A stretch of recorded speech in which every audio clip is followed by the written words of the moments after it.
राधे राधे, जय माता की भक्तों। आप सभी का स्वागत करती हूँ स्पिरिचुअल ज्ञान साधना में और आप सभी से अनुरोध करती हूँ कि स्पिरिचुअल ज्ञान साधना को सब्सक्राइब कर लीजिए और बेल आइकन को प्रेस कर दीजिए ताकि आपको नई नई वीडियोस का नोटिफिकेशन मिलता रहे। भक्तों को दर्शन दे गई रे एक छोटी सी कन्या, भक्तों को दर्शन दे गई रे एक छोटी सी कन्या। भक्तों ने पूछा तुम रहती कहाँ हो, भक्तों ने पूछा मैया रहती कहाँ हो। पर्वत त्रिकूट बताए गई रे एक छोटी सी कन्या, भक्तों को दर्शन दे गई रे एक छोटी सी कन्या। बोलिए शेरा वाली मैया की जय, बोलिए माता जगत जननी की जय।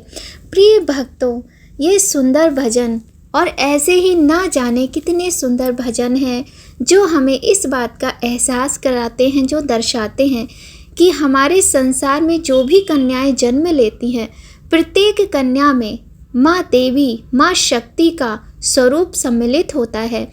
ऐसे में हम कन्या पूजन करके माँ की कृपा प्राप्त करते हैं। तो आइए भक्तों, वर्ष 2025 के ये चैत्र नवरात्रि में अष्टमी तिथि कब है और नवमी किस दिन है, ये थोड़ी सी असमंजस की स्थिति अभी भी बनी हुई है। तो आज आपकी इसी असमंजस की स्थिति को, इसी कन्फ्यूज़न को दूर करने के लिए वीडियो लेकर आए हैं। बहुत अधिक महत्वपूर्ण वीडियो है, तो भक्तों आप सभी लोग बड़े ही ध्यान से और प्रेम से इस वीडियो को सुनिएगा, देखिएगा। वर्ष 2025 में चैत्र नवरात्रि 9 दिन ना होकर 8 दिन है। ऐसे में कन्या पूजन के लिए अष्टमी और नवमी तिथि को लेकर असमंजस की स्थिति है। आइए जानते हैं कन्या पूजन का सही समय, शुभ मुहूर्त, सामग्री, धार्मिक महत्व और अष्टमी और महानवमी तिथि कब है, इसकी संपूर्ण जानकारी। हिंदू धर्म में नवरात्रि का विशेष महत्व है। 30 मार्च से आरंभ हुई चैत्र नवरात्रि 6 अप्रैल को समाप्त हो रही है। इस दौरान माँ दुर्गा के 9 स्वरूपों की विधिवत पूजा करने के साथ कन्या पूजन करने का विधान है। हिंदू धर्म में छोटी कन्याओं को माँ दुर्गा का स्वरूप माना जाता है। कई साधक पहले दिन से कन्याओं की पूजा करने के साथ भोजन कराते हैं, तो कई साधक महाअष्टमी और नवमी के दिन ही ऐसा करते हैं। इस साल चैत्र नवरात्रि 9 दिन की ना होकर 8 दिन की है। इस कारण महाअष्टमी और महानवमी की तिथि में थोड़ा सा कन्फ्यूज़न है। प्रिय भक्तों, शास्त्रों के अनुसार चैत्र नवरात्रि में कन्या पूजन के लिए एक आपको महत्वपूर्ण जानकारी अवश्य होनी चाहिए कि कन्याएं की जो उम्र है वो 1 वर्ष से 10 वर्ष तक की कन्याओं का पूजन करना ही शुभ माना जाता है। हर उम्र की कन्या का पूजन करने का फल भी अलग अलग मिलता है। कन्या पूजन की वीडियो आपको सेपरेट मिल जाएगी, नहीं तो ये वीडियो बहुत लंबा हो जाएगा। हिंदू पंचांग के अनुसार अष्टमी तिथि 4 अप्रैल को रात 8:12 से आरंभ हो रही है, जो 5 अप्रैल को शाम 7:26 पर समाप्त हो जाएगी। इसके बाद महानवमी तिथि आरंभ होगी, जो कि 6 अप्रैल को शाम 7:22 तक है।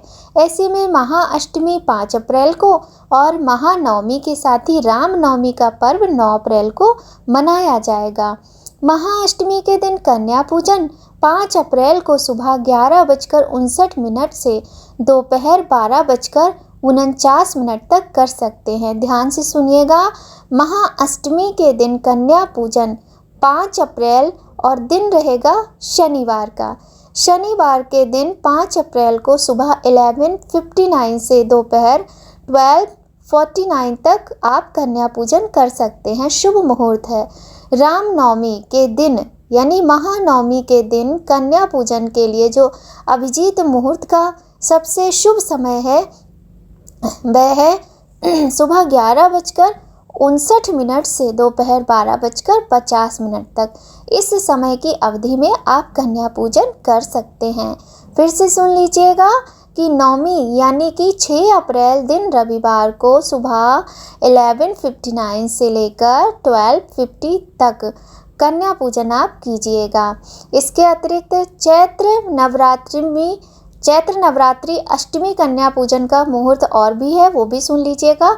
ब्रह्म मुहूर्त में सुबह 4:35 से 5:21 तक, प्रातः आपको 4:58 से लेकर 6:07 तक अभिजीत मुहूर्त है, 11:59 से 12:49 तक, ध्यान रखिएगा। अब नवमी की बात कर लेते हैं। तो नवमी के दिन ब्रह्म मुहूर्त में आपको सुबह 4:34 से 5:20 तक का समय मिल रहा है, और अभिजीत मुहूर्त है 11:58 से सुबह दोपहर 12:49 तक। तो प्रिय भक्तों, यह थी जानकारी अष्टमी तिथि के विषय में। आप बिल्कुल भी भ्रम में मत पड़िए, बिल्कुल भी कंफ्यूज मत होइए। आप 5 अप्रैल को अष्टमी पूजन करना है आपको, और 6 अप्रैल को आपको नवमी का पूजन करना है। तो जो लोग अष्टमी के दिन कन्या पूजन करते हैं वो 5 अप्रैल को करेंगे, और जो नवमी के दिन करते हैं वो 6 अप्रैल को करेंगे। और जो लोग पड़वा अष्टमी का व्रत करते हैं, पहला और आखिरी व्रत करते हैं, वो लोग भी 5 अप्रैल को ही अष्टमी का व्रत करेंगे। कई लोगों के यहाँ सप्तमी पर भी कन्या पूजन होता है, तो वो लोग 4 अप्रैल दिन शुक्रवार को कन्या पूजन करेंगे। प्रिय भक्तों, महाअष्टमी इस बार शनिवार के दिन पड़ रही है, तो आप कंफ्यूज ना हो। आप माता महागौरी को, क्योंकि ये अष्टमी तिथि माता महागौरी को समर्पित है, ऐसे में माता महागौरी को सुबह सवेरे आप उठकर स्नान आदि करके घर की पूजा से निवृत्त होकर माता महागौरी को 16 श्रृंगार की सामग्री अर्पित अवश्य ही कीजिएगा। साथ में कुछ प्रसाद भी रखिएगा, और ये मन में मत लाइएगा कि शनिवार का दिन है। वैसे तो देखिए, पूरे नवरात्रि के 9 दिन होते हैं, जो इस बार जो कि 8 हैं। इन दिनों में आप कभी भी माता को कुछ भी पूजन का सामग्री आप चढ़ा सकते हो, किंतु जो लोग अष्टमी के दिन ही करना चाहते हैं वो कंफ्यूज ना हो, वो शनिवार के दिन करें, और बिल्कुल मन में किसी भी भ्रम के बिना करें, क्योंकि ये माता के दिन है और इनसे शुभ क्या हो सकता है, अर्थात कुछ भी नहीं।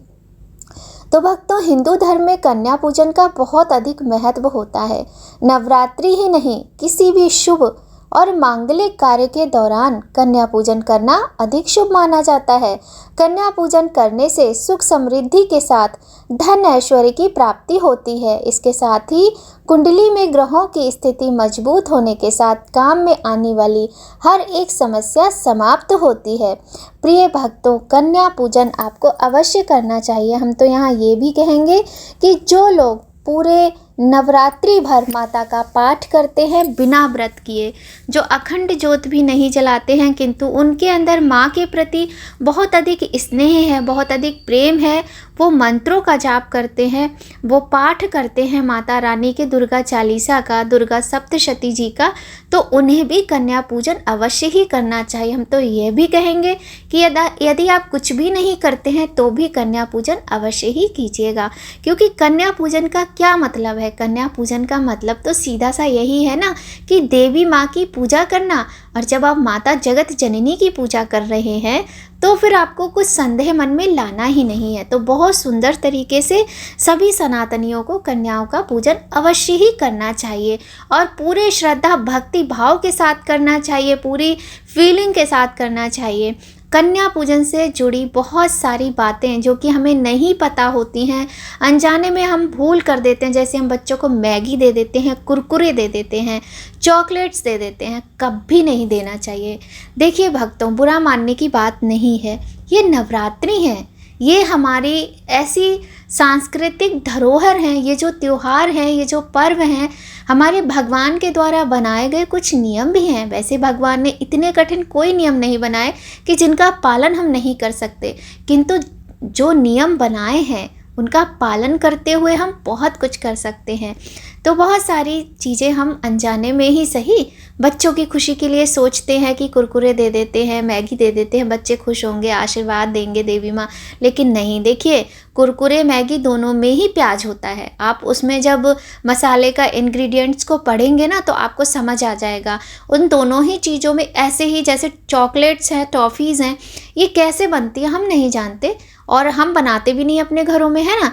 तो ये चीज़ें आपको नहीं देनी है। हलवा मीठा खिलाना है आपको, हलवा, खीर, पूड़ी, काले चने, छोले, कितनी अच्छी अच्छी चीज़ें तो होती हैं, और अच्छे अच्छे फल जो कि कभी किसी बीमारी में हमें डॉक्टर मना नहीं करता खाने के लिए, है ना। तो ऐसी चीज़ों का समावेश होना चाहिए माता की प्रसाद में, क्योंकि ये माता का भोग ही तो है। अब माता, जब हम कन्या को साक्षात माता का स्वरूप मान रहे हैं, तो माता के भोग में हम इस तरह की ये पैकेट बंद चीज़ें, बाहर की पता नहीं कैसे फैक्ट्री से बन के आई हैं, इन चीज़ों का भोग नहीं लगा सकते, चाहे वो नमकीन, बिस्किट हो, कुछ भी हो। ये इस तरह की चीज़ें आपको बिल्कुल भी नहीं ऐड करनी चाहिए। और आप घर में बनाई हुई शुद्ध चीज़ें, भले ही आप खाली हलवा चना खिला दो, सबसे अच्छा, माता को बड़ा ही प्रिय है।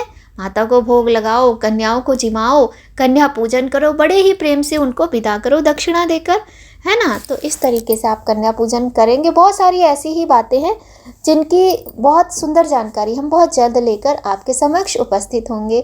आज की वीडियो में बस इतना ही। आशा करते हैं महाअष्टमी, महानवमी का कन्फ्यूज़न दूर हो गया होगा। अगर वीडियो आपको अच्छी लगे तो लाइक करें, चैनल पर पहली बार आए हैं तो सब्सक्राइब करके बेल आइकन प्रेस ज़रूर कर दीजिएगा, और अगर आपका मन करे तो वीडियो को शेयर भी कर दीजिएगा। और भक्तों, प्रतिदिन माता के हर स्वरूप का वर्णन, माता का प्रिय भोग, माता का प्रिय रंग, मंत्र, कथा, उसके अतिरिक्त कथाएं आपको हम प्रतिदिन कोशिश कर रहे हैं पावन नवरात्रि में आप तक पहुंचाएं। अगर आपको पसंद आती हैं तो आप लाइक ज़रूर किया कीजिए। आपका कोई सजेशन हो वो भी आप मुझे कमेंट के ज़रिए दे सकते हैं। और हाँ, आप लोगों से विनम्र निवेदन है, माता के इन पावन नवरात्रि में अपने घर में बैठे बैठे जयकारा ज़रूर लगाया कीजिए। तो बोलिए सच्चे दरबार की जय, बोलिए माँ शेरा वाली की जय, माँ जोता वाली की जय। माता जगत जननी माँ भगवती की कृपा आप सभी पर, हम पर सदा बनी रहे। इसी कामना के साथ भक्तों, जय माता की। राधे राधे।